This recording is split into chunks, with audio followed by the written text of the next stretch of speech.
Oui, merci, monsieur le maire. En cette rentrée scolaire, Madame Hidalgo nous invite à tout faire pour mieux respirer à Paris. C'est bien le premier sens de ce terme qu'elle vise, aspirer un air pur dans notre cage thoracique.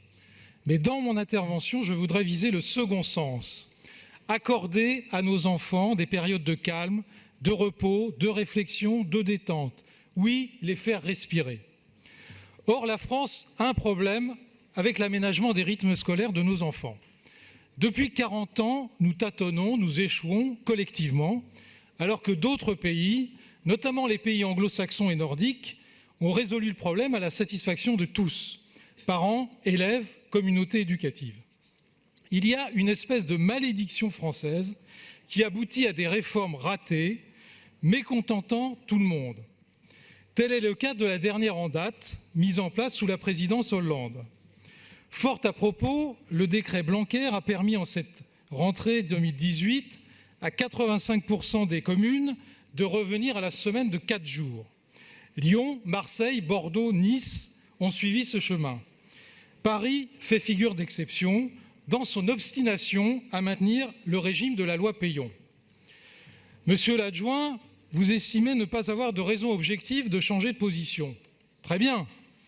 Vous affirmez qu'il n'existe pas de mouvement de fond des enseignants, comme si ceux-ci ne s'étaient pas exprimés en juin dernier à 98% contre la semaine de 4 jours et demi. Vous dites travailler au repos des enfants, alors que les temps d'activité périscolaire, supposés compenser le mercredi matin travaillé, sont concentrés les mardis et les vendredis. Vous prétendez enfin chercher des voies d'amélioration, alors qu'en réalité, vous vous refusez à écouter toute proposition.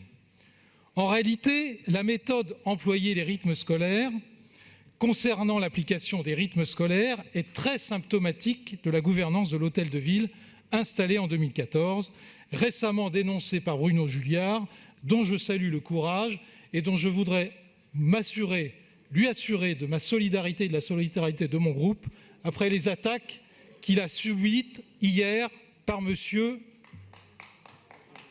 Marcel Campion.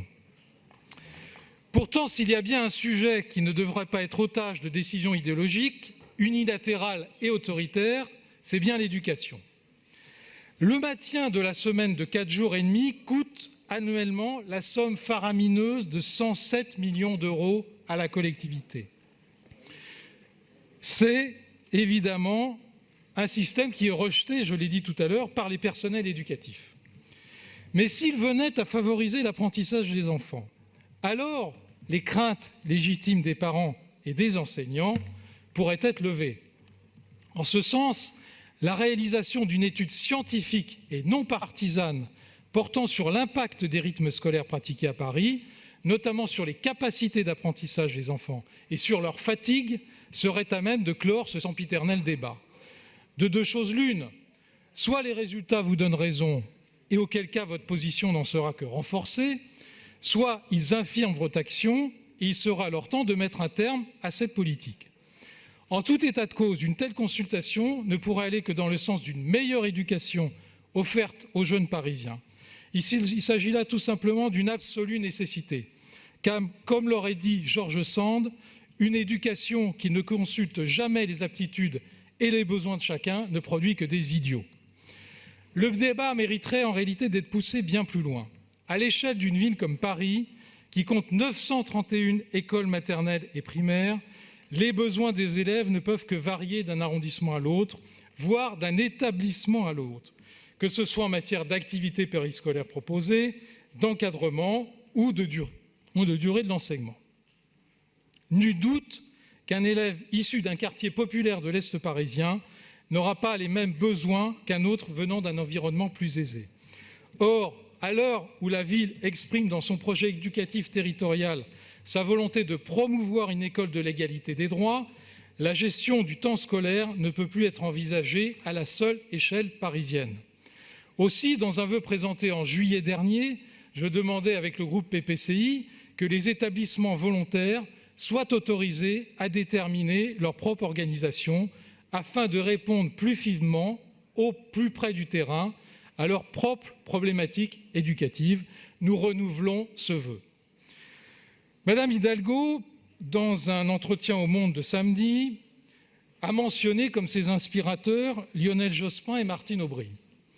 Des personnalités certes rigoureuses, mais plutôt psychorigides, tellement entêtées, que l'un a été éliminé au premier tour de l'élection présidentielle de 2002 et que l'autre a perdu sans gloire les primaires socialistes en 2011. Nous ne voudrions pas qu'il vous arrive, Madame Hidalgo, la même aventure en 2020. Alors, Madame Hidalgo, vous avez changé en bien sur le travail dominical, vous avez changé en bien sur la police municipale.